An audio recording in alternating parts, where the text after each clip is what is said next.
Hola, bienvenidos a esta nueva edición de La Manzana Prohibida, un programa promovido por la Sociedad Secular y Humanista del Perú, que busca popularizar la ciencia, sus teorías y contenidos en un lenguaje que esté al alcance de todos. En esta edición 22 estamos con Julio Gutiérrez. Él es matemático puro y tiene una maestría en la Universidad de Stanford y a la vez es actualmente haciendo un doctorado por la Universidad Nacional de Ingeniería. Asimismo, es fundador y panelista de La Guía Escéptica, que es el primer podcast de escepticismo del Perú.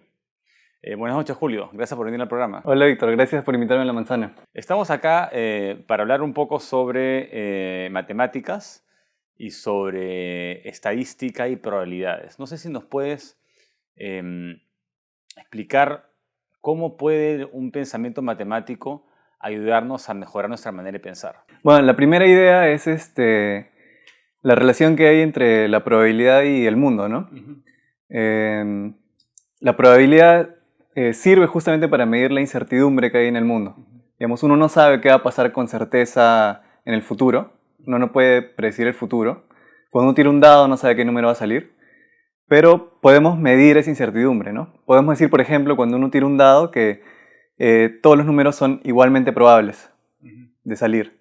Entonces, podemos cuantificar eso. Podemos decir, por ejemplo, en este caso que cada número tiene un sexto de probabilidades de salir, ¿no?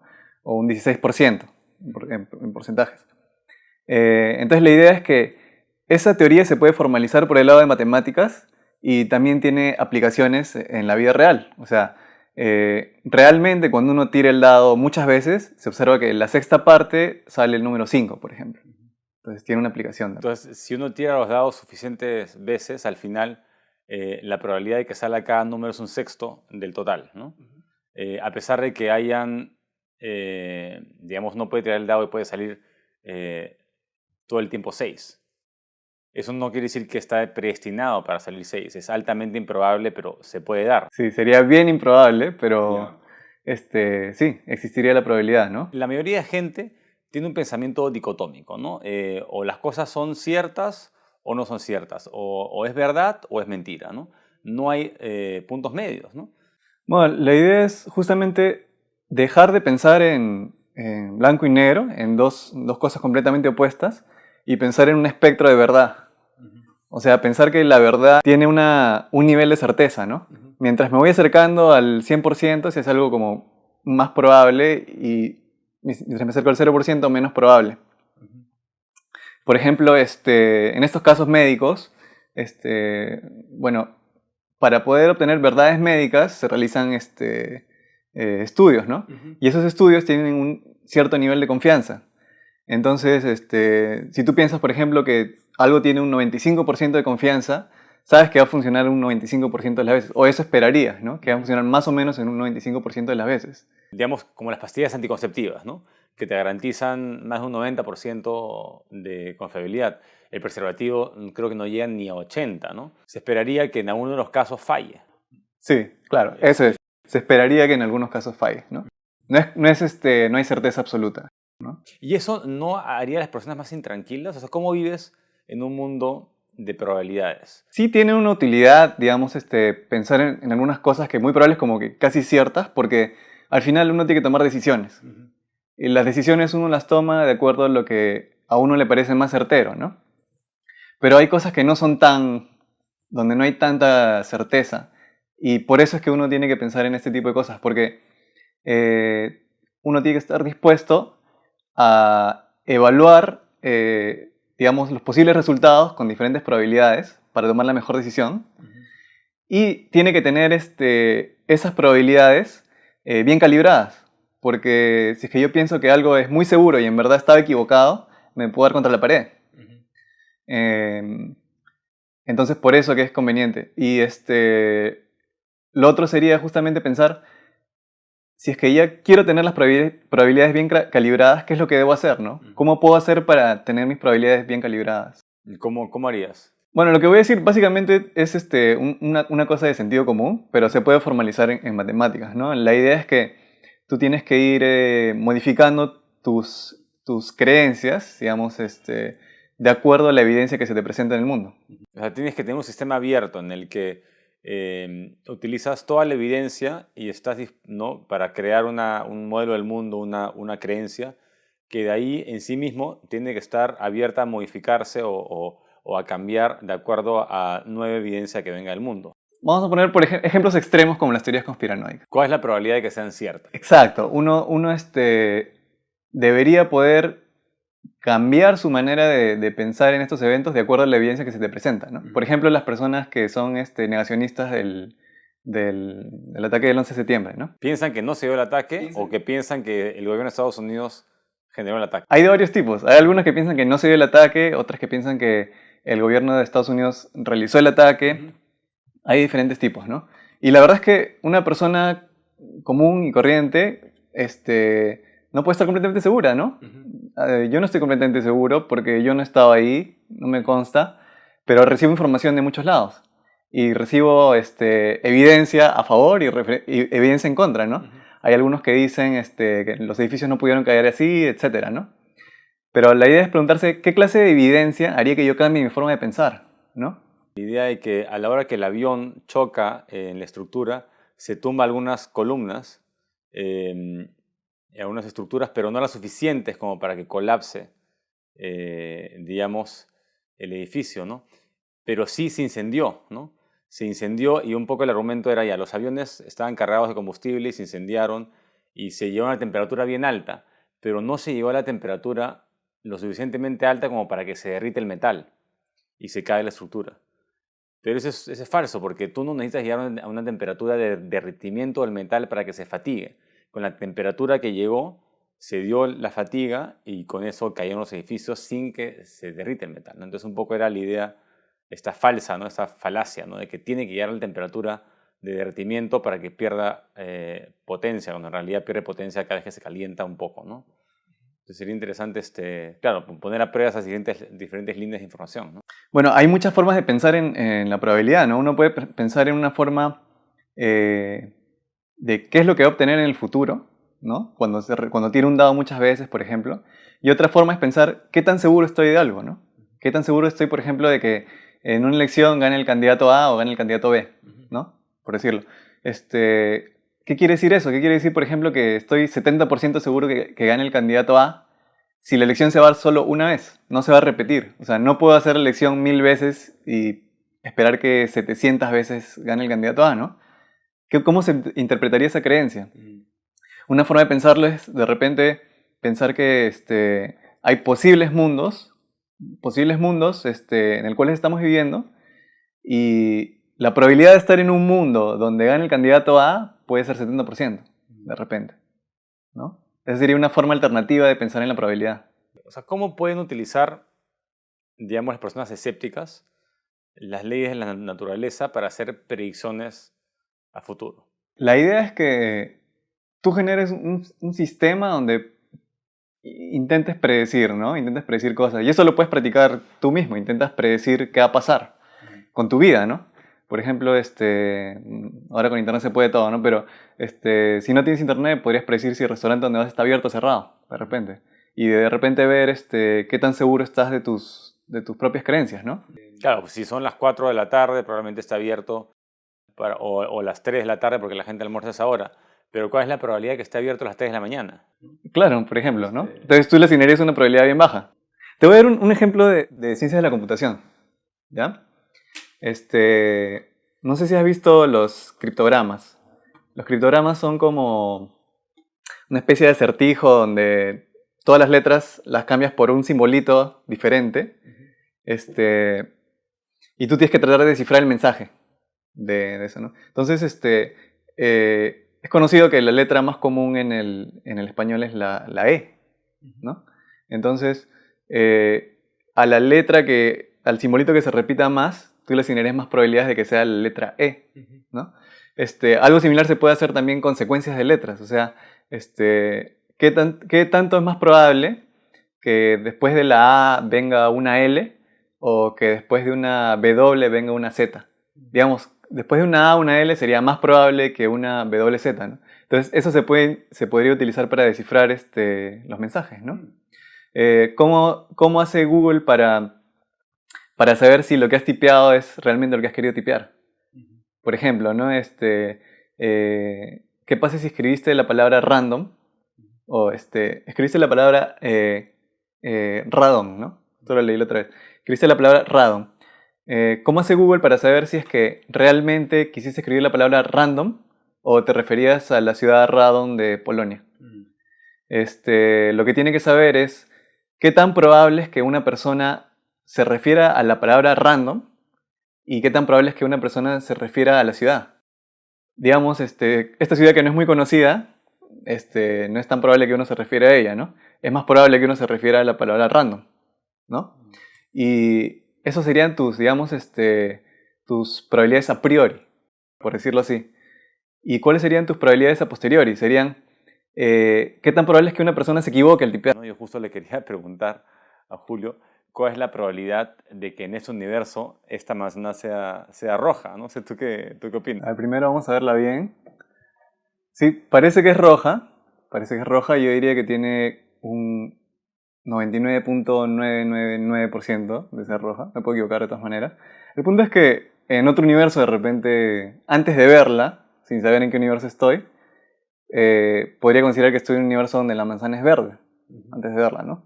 Al verla, digamos que casi ya no queda duda, una duda simplemente de sentido. Bueno, quería hablar sobre este proyecto que, bueno, de alguna manera iniciamos juntos, ¿no? De la guía escéptica. La guía escéptica es un podcast, o sea que es un programa en MP3, digamos, es un MP3 que uno puede descargar del internet, puede descargar su teléfono, y es un programa de conversación que trata sobre temas de ciencia y racionalidad y escepticismo. Somos 5 panelistas, un panelista misterioso que no puedo revelar su identidad. Y básicamente hablamos informalmente de temas que conocemos o que investigamos, ¿no? Bueno, empezamos hace un año y unos meses ya. Será casi un año y 4 meses por ahí. Y hemos tenido 62 programas hasta ahora, ¿no? Entonces hemos discutido temas de ciencia, temas de filosofía también, moralidad y tecnología, ¿no? Y también tienen invitados, ¿no? Sí, hemos tenido, bueno, a Ricardo Morán lo tuvimos en un episodio. Hemos tenido también algunos amigos de Estados Unidos que nos han hablado de ateísmo, nos han hablado de formas, cómo debatir, ¿no? Cómo pensar en un debate, ¿no? Nos han hablado también de la eliminación del sufrimiento, el proyecto abolicionista, ¿no? Primero, ¿qué es el escepticismo? ¿No? Para que la gente entienda. ¿Y por qué es importante fomentar el pensamiento escéptico en el Perú? Bueno, el escepticismo, para una persona que escucha por primera vez la palabra, puede referirse a los filósofos escépticos, ¿no? De Grecia, que no creían en nada, que dudaban de todo. Pero no es tanto así, es simplemente pasar todas tus ideas por un filtro, ¿no? Por un filtro de sentido común y de racionalidad. Entonces, la idea del programa es tratar de difundir esa forma de pensar y tratar de poder tener conversaciones entre nosotros, entre los peruanos o en general todas las personas, que sean productivas, ¿no?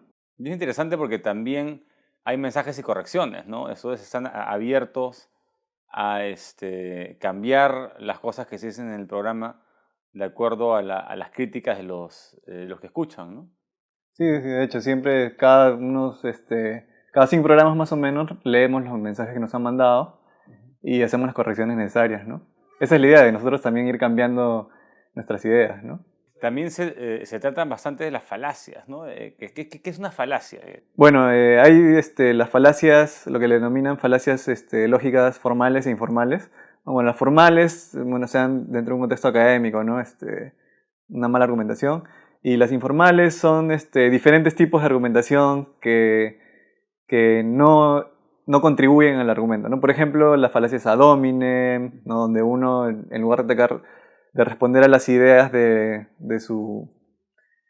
la persona con que dialoga, lo ataca, diciendo tú eres un tal, y por eso no lo que dices es falso.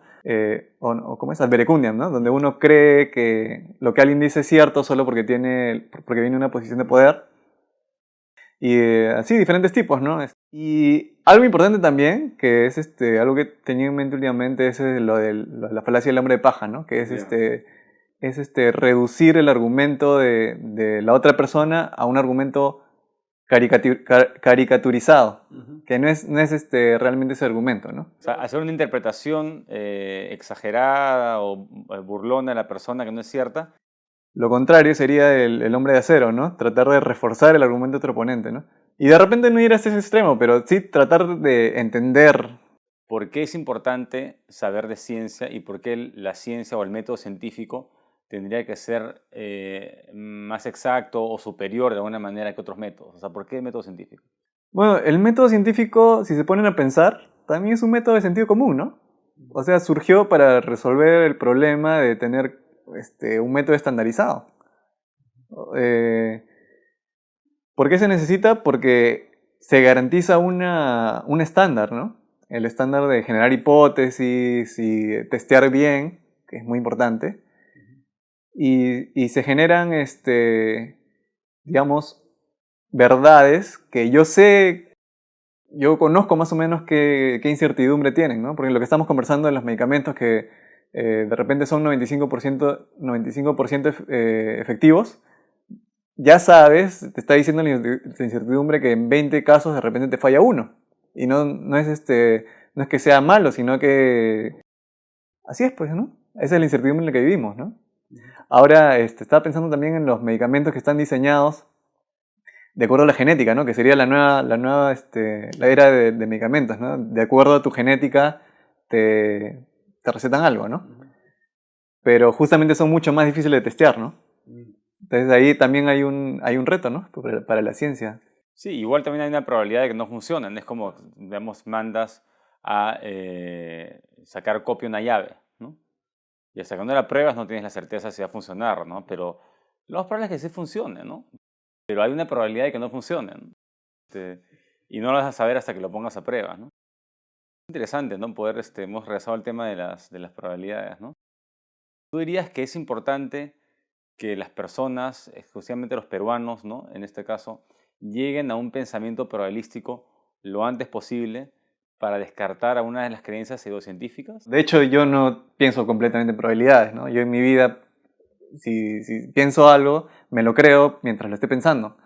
Pero el proceso de darte cuenta que estás pensando algo, que algo es cierto, y ponerlo en duda y asignarle una probabilidad, ese sería el ejercicio, ¿no? ¿Tú recomiendas hacer eso con todo? Por ejemplo, inclusive con tu pareja o con tus amigos, asignas la probabilidad de que te engañe o la probabilidad de que no te devuelva el dinero que le prestaste. Digamos, uno no tiene que pensar en todo, ¿no? Justamente es importante saber en qué pensar, ¿no? Porque ahí es donde la vida de uno, digamos, es en lo que se concentra, ¿no? O sea, ¿no es mejor ignorar este tema de que puede fallar y asignar, digamos, por una cuestión práctica, ya, de hecho, va a venir a la hora o de todas maneras va a cumplir? Y pero también es un arma de doble filo, ¿no? Porque si le das un 100% de probabilidades de que ocurra, también tu expectativa va a ser el 100% y si se da la improbabilidad de que ocurra lo contrario, entonces no vas a estar preparado para un plan de contingencia. Lo ideal es que siempre tengas un plan B. Y hay otra idea que me has hecho pensar, que es que uno, mientras no tiene información, tiene que asumir que es una persona común. O sea, si es que tú piensas y te das cuenta que, me estoy inventando, el 80% de los matrimonios terminan en 2 años, tú tienes que asumir que eres uno de esos. O sea, tienes que asumir que tienes un 80% de probabilidad de que termine tu matrimonio, ¿no? A menos que tú reconozcas alguna característica que va a hacer que esta estadística cambie, tienes que asumir que eres una persona del promedio, ¿no? Eso es lo que tienes que asumir. Y por eso volviendo a lo de la ciencia, por eso que la ciencia es importante, porque la ciencia, digamos, ha trabajado con muchos casos, ¿no? Ha trabajado con muchos casos y saca resultados promedio, ¿no? Que puede ser que se ajusten a ti o no, pero si tú te modelas como una persona promedio, es probable que los resultados sean para ti, ¿no? Bueno, quería preguntarte, bueno, aparte de la guía escéptica tiene Facebook, publica estos audios en MP3 para descargar, en VShare, en iTunes, ¿no? Pero también hay actividades, hacen charlas en colegios, en universidades, ¿no? Este, ¿Cómo hacen, digamos, qué cosas hacen aparte del podcast, ¿no? Y qué llegada tiene el público, ¿no? Pueden inclusive grabar una intervención y se publica ahí, o también hay interacción en Facebook, ¿no? Hay discusiones en la página web, ¿no? Sí, bueno, hemos tenido unas charlas, hemos dado unas charlas en San Marcos y en la Villa Real, a las cuales nos han amablemente invitado. Y bueno, estamos dispuestos a ir donde nos inviten, ¿no? A nosotros nos gusta ir a dar charlas. Y sí, bueno, comentan en la página web y nos mandan mensajes. Y también pueden mandar sus archivos de voz, ¿no? Eso ha pasado, bueno, ha pasado una vez nomás por un problema, un acertijo que dejamos por ahí. Y a futuro nos gustaría hacer de repente eventos, ¿no? Talleres o reuniones de personas que piensen como nosotros, ¿no? No, pueden hacerse seguidores de la Guía Escéptica y también miembros de la Sociedad Secular y Humanista del Perú. Pueden revisar la página web, ese programa también está promovido por la Sociedad Secular. Pueden leer un poco sobre lo que es el humanismo secular. No todos los panelistas son humanistas seculares, ¿no? O sea, hay diferencias entre los conceptos, eso sería motivo para otro programa, ¿no? ¿Qué es ser humanista? ¿Qué es ser secular? Humanista secular, ¿qué es ser escéptico, ateo, agnóstico? ¿No? Son conceptos intercambiables, ¿no? Tú, Julio, ¿cómo, digamos, ya para cerrar, cómo prefieres definirte de estos conceptos mencionados? ¿Con cuál te sientes más cómodo? Bueno, yo creo que no más cómodo, pero los que sí encajan, yo creo que es ateo, encaja ateo. No por una posición completa, digamos, a las ideas que alguien tiene de Dios, sino porque no hablo de Dios porque no me parece. O sea, no me parece que la gente a la que se refiere a Dios se refiera a realmente a lo que ellos creen que es, ¿no? Algunos de repente se refieren a un estado, qué sé yo, un estado donde entran rezando y se sienten bien, y etcétera, pero sí, pues por eso yo creo que ateo sí me encaja. Secular también, porque creo en un estado secular. Bueno, estamos acá cerrando la segunda parte de la entrevista con Julio Gutiérrez, que estudia matemática pura y nos estuvo explicando cómo funciona el pensamiento probabilístico y cómo tenemos que alejarnos de este cáncer para la sociedad, que es el pensamiento dicotómico, ¿no? Pensar únicamente en blanco y en negro, ¿no? Los científicos piensan en probabilidades, no piensan en absolutos. Bueno, mi nombre es Víctor García Belaúnde. Fue una edición más de La Manzana Prohibida y los invito a seguirnos en las redes. Chao.